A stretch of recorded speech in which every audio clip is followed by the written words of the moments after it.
This Monday, I'm Greg Merriweather here with Elizabeth Val. We're going to start here with State Republican Barbara Freiberg. She is seeking re-election to the House of Representatives, and her opponent in the runoff is not your standard Democrat.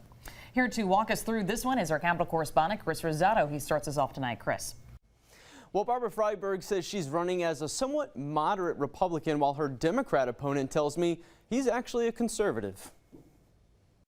This makes it one of the most interesting races in the state, actually. Democratic candidate Steve Myers has ran for other positions in the past, like mayor and judge. Only in those races, he ran as a Republican.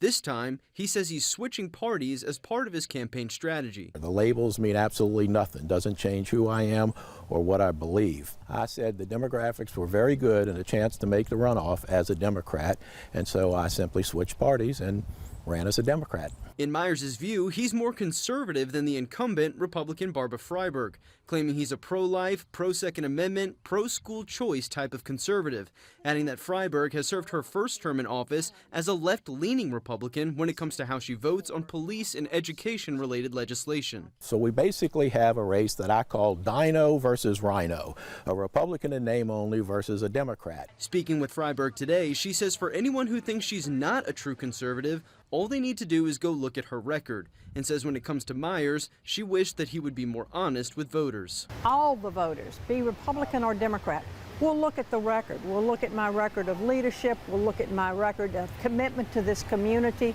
dedication and tireless work for our community and state. I can't get too involved in what Mr. Myers is doing. We need to look beyond these labels and look at what people stand for and what they vote for when you're an incumbent and what they say they'll vote for when you're a challenger like myself.